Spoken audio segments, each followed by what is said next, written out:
U.S. President Donald Trump is reportedly considering limited strikes on Iran to force Tehran to strike a nuclear deal.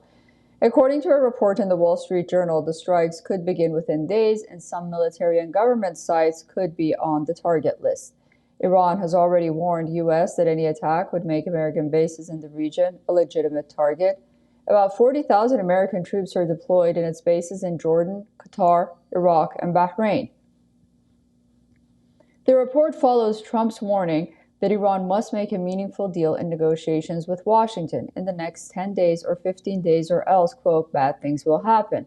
Trump's latest threat comes as U.S. deployed more warships, fighter jets, and other military hardware in the region.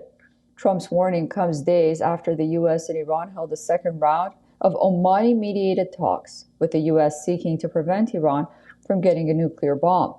The U.S. president warned that Washington may have to take a step further without any agreement. Today on Iran, bad things will happen if Iran doesn't make really bad things. What will that I'm not going to talk to you about that. Okay, what is the goal if there is a U.S. military strike? Well, we're going to make a deal, or we're going to get a deal one way or the other. But with a military strike, is it to wipe out their nuclear program? I'm not going to talk to you about that, but we're either going to get a deal or it's going to be unfortunate for them. And you said today 10 days. Given them a deadline firm to make a deal? I would think that would be enough time, 10, 15 days, pretty much maximum.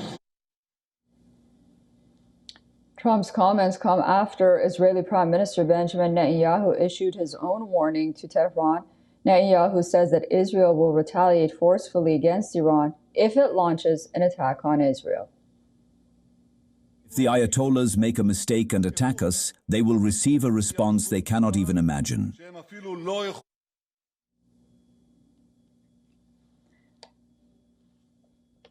On the other hand, a new report has suggested that UK is blocking the Trump administration from using its military air bases for a possible attack on Iran. A report by The Times said that the US was drawing up a report to use Royal Air Force Base Fairford in England, which is home to America's fleet of heavy bombers in Europe.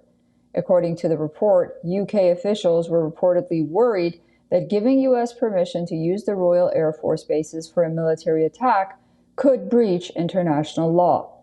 As the United States continues to bolster its military presence in West Asia, Iran has conducted naval drills along with Russia in the Persian Gulf.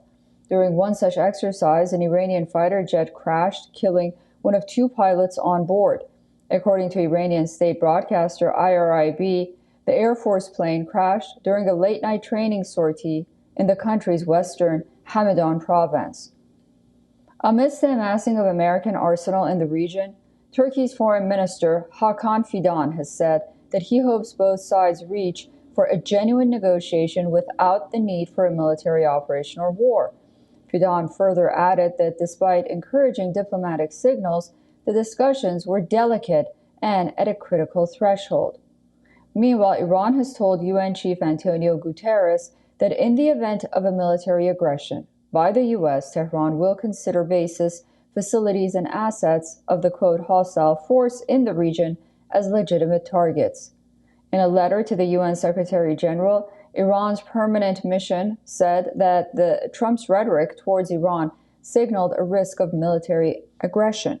It further read that Iran was not seeking war.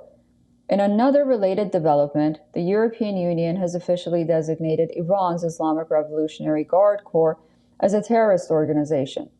President of European Parliament Roberta Metsola announced that the action will freeze the IRGC-related funds in Europe. For all the latest news, download the WION app and subscribe to our YouTube channel.